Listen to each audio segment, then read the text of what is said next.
Bonjour tout le monde, mesdames et messieurs, et mes collègues, bonjour. C'est un privilège et un honneur pour moi de prendre la parole devant vous aujourd'hui au nom de M. Kitak Lim, secrétaire général de l'Organisation maritime internationale, à l'occasion du 40e anniversaire de l'échouement de l'Amoco Cadiz. Je saisis cette occasion pour vous transmettre les chaleureuses salutations et les meilleurs vœux du secrétaire général. L'histoire de l'OMI repose sur une étroite et fructueuse collaboration entre les gouvernements et le secteur maritime. De fait, l'année 2018 marque la 70e anniversaire de la création de l'OMI.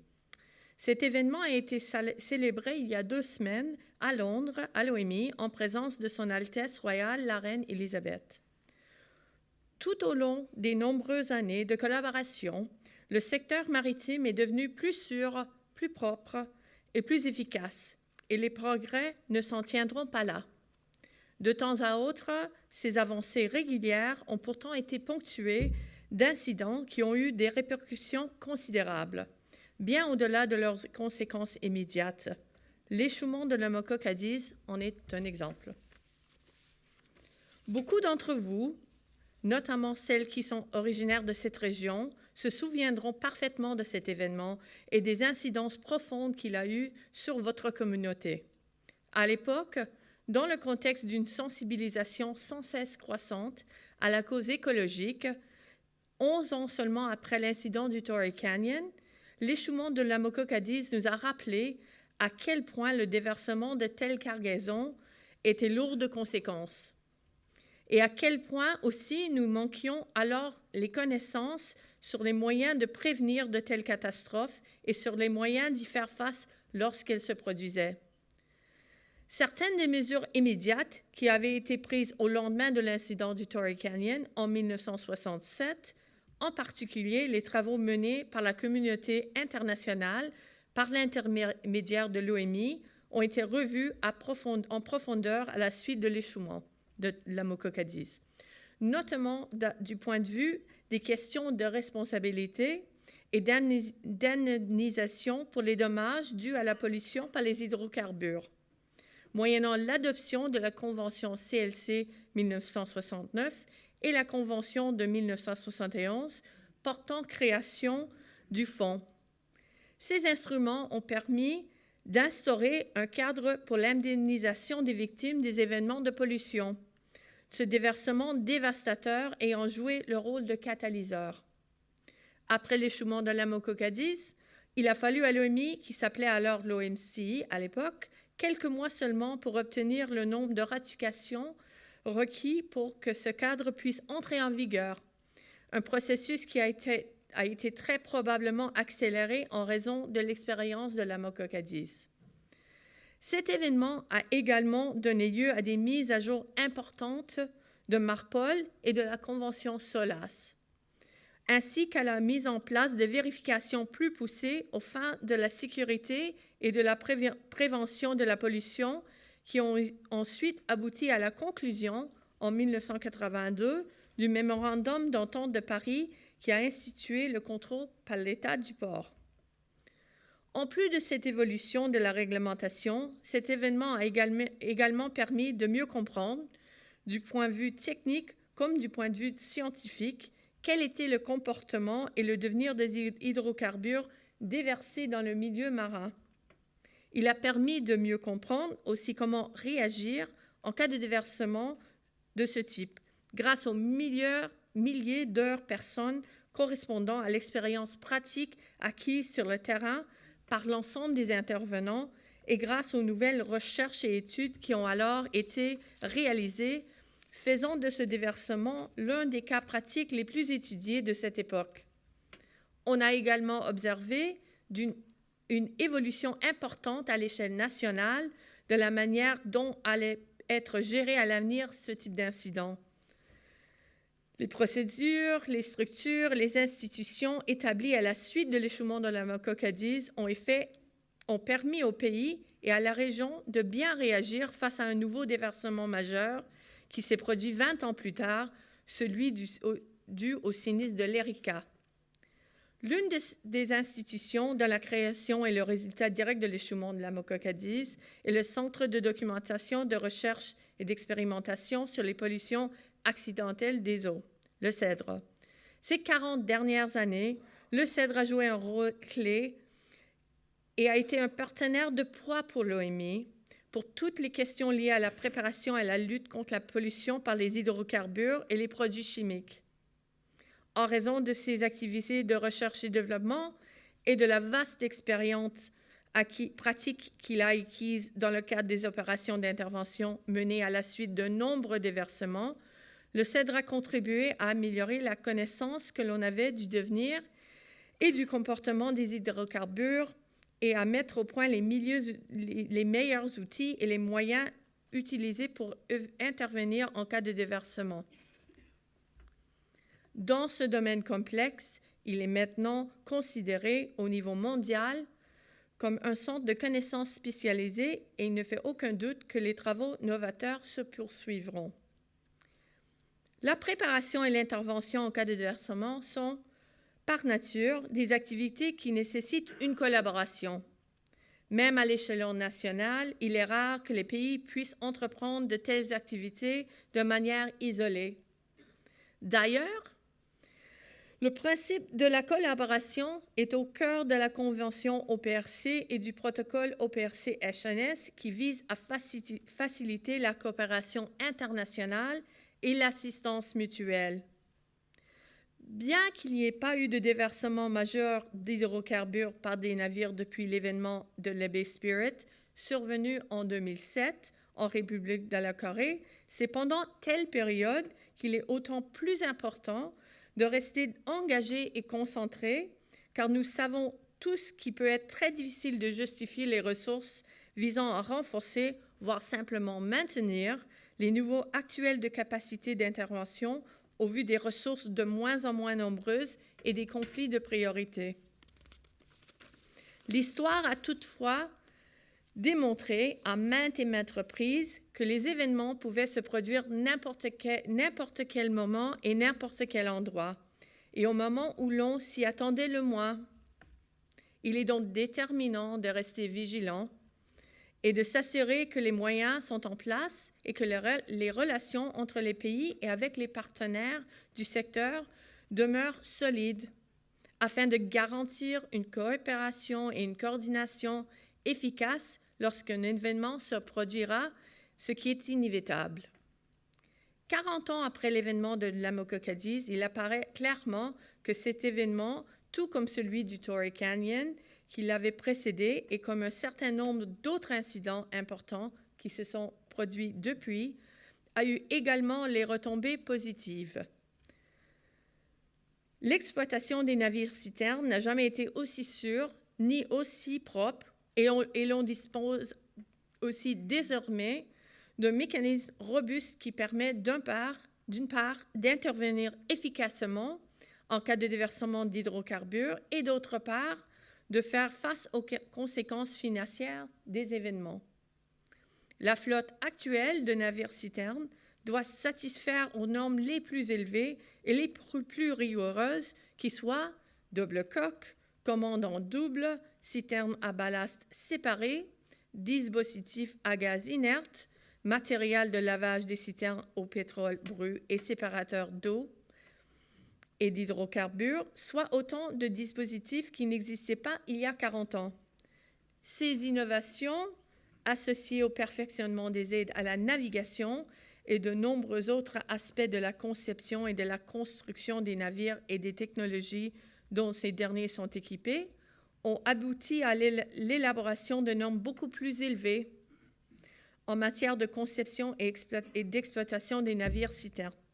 Parallèlement, les initiatives proactives du secteur et les directives et conventions adoptées à l'initiative de l'OMI, qui réagissent de la sécurité, les opérations des navires, l'inspection et les comptes rendus, la gestion des navires, la formation des équipages et la délivrance des titres de formation, ont contribué à rendre plus sûr et plus propre le transport international d'hydrocarbures par mer.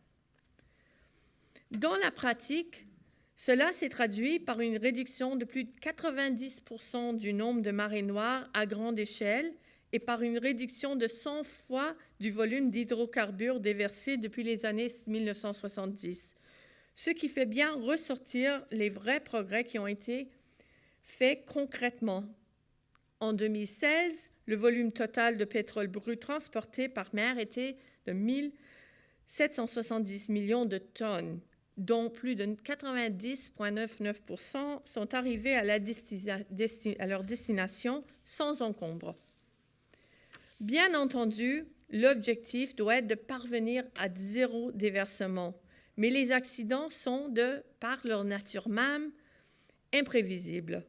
Il faut aussi anticiper les futurs besoins et adopter une approche proactive pour élaborer de nouvelles initiatives en vue de continuer à sans cesse renforcer la sécurité et de s'assurer qu'à l'avenir, il serait satisfait aux besoins de la société d'une manière respectueuse de l'environnement.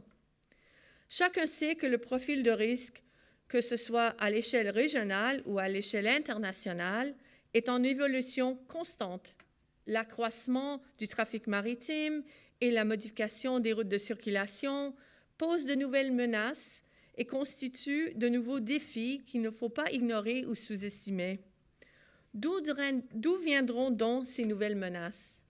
L'une des plus connues vient des risques que représente la multiplication des activités d'exploration au large, qu'on a pu le constater à l'issue de l'incident mettant en cause la plateforme Deepwater Horizon dans le golfe du Mexique en 2010.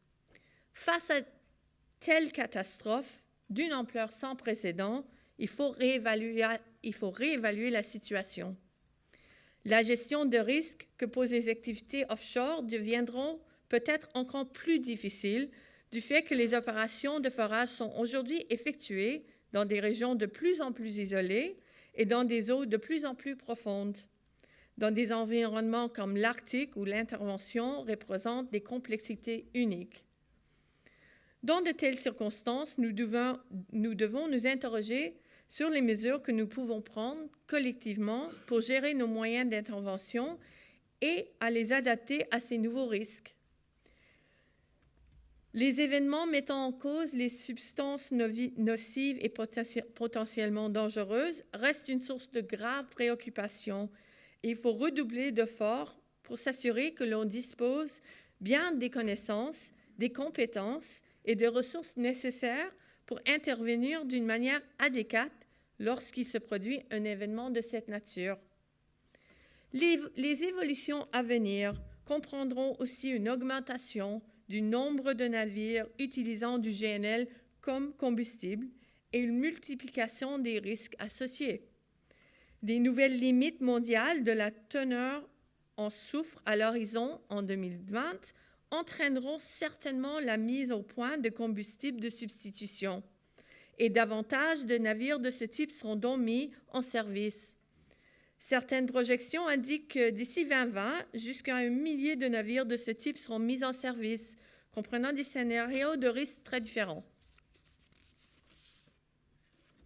Ces navires transporteront des combustibles cryogéniques à haute pression, extrêmement inflammables, et même s'ils s'appliquent de normes de sécurité extrêmement élevées, les conséquences seront aussi extrêmement graves en cas de défaillance. La prochaine grande étape qui marquera l'évolution des transports maritimes sera l'apparition des navires autonomes, même si à l'heure actuelle, ils sont encore en cours de développement. Si nous savons que la plupart des accidents de navires, toutes catégories confondues, peuvent être associés à une erreur humaine, les navires autonomes seront quant à eux exploités sans présence permanente de personnel et commandés à distance, étant entendu qu'en principe, le risque d'erreur humaine sera réduit. Par contre, ce nouveau type de navire ferait naître cependant des risques potentiels tels que les risques d'abordage, des risques liés aux manœuvres de port précises qui devront effectuer les navires sans équipage, les risques de cyberattaque contre des navires qui dépendront exclusivement de systèmes informatiques ultra sophistiqués, les risques omniprésents de piraterie et de terrorisme et les moyens de gérer les situations d'urgence qui se produiront. Il ne fait aucun doute qu'il existera également d'autres nouveaux défis à relever dont nous n'avons pas encore conscience. Il sera bien entendu possible d'y faire face en procédant à une évaluation de risques adéquate et en mettant en place une bonne stratégie de gestion de ces risques, mais ce seront là des principes, aspects qu'il faudrait prendre en considération. Ces questions seront bien sûr au cœur des futurs travaux de l'OMI. Aujourd'hui, nous sommes réunis pour reconnaître les enseignements importants que l'on a pu tirer d'un événement de pollution majeur qui s'est produit à l'échelon national il y a 40 ans. Mais nous savons fort bien que les marées noires n'ont pas de frontières et que le succès des opérations d'intervention dépendent dans une très large mesure de la coopération entre pays, telle qu'elle est consacrée les réglementations et les lignes d'action adoptées à l'échelle internationale, transposées dans la législation nationale. À cet égard, l'OMI poursuivra son programme et continuera de travailler avec les pays et d'autres partenaires pour renforcer davantage les moyens globaux d'intervention en cas d'événements majeurs risquant d'entraîner les dommages par pollution. Nous nous engageons aussi à continuer de travailler en étroite collaboration avec l'industrie pétrolière par l'intermédiaire du programme relatif à l'initiative mondiale que nous appelons le GI, en vue d'aider les pays, en particulier les pays en voie de développement, à renforcer leurs moyens de préparation et d'intervention, ce qui démontre une fois de plus qu'une coopération efficace entre secteur public et secteur privé peut être un mécanisme extrêmement performant. Je ne saurais insister suffisamment sur l'importance d'une telle coopération. L'incident mettant en cause la navire-citerne Sanchi et le navire de charge Safe Crystal qui s'est produit au début de l'année nous rappelle que malgré tout ce que nous avons appris et toutes les mesures que nous avons introduites, des événements de cette nature peuvent se produire. Dans ce cas, avec des conséquences désastreuses en termes de perte de vie humaine et aussi, y compris des dommages environnementaux. La nécessité d'être suffisamment préparé et d'être prêt à intervenir rapidement sera toujours une réalité. J'espère que nous pourrons ensemble promouvoir cette synergie et continuer de repousser les limites de notre savoir, bien au-delà de ce que nous avons déjà appris pour aller de victoire en victoire dans notre quête. Je n'ai aucun doute quant à la capacité du secteur maritime et des industries pétrolières et gazières qui sont des secteurs à la fois vibrants, novateurs, responsables et indispensables de relever les futurs défis qui les attendent. En adoptant pour cela une démarche collective et déterminée visant à tirer des enseignements, des données d'expérience, en mettant en place des mesures d'intervention concertées entre secteurs publics et privés et en établissant une approche collaborative. C'est là non seulement la clé de succès dont nous pourrons récolter les fruits d'aujourd'hui, mais aussi la clé des succès de demain. Sur cette note, il me reste de vous souhaiter une excellente journée et en vous remerciant de votre attention. Merci.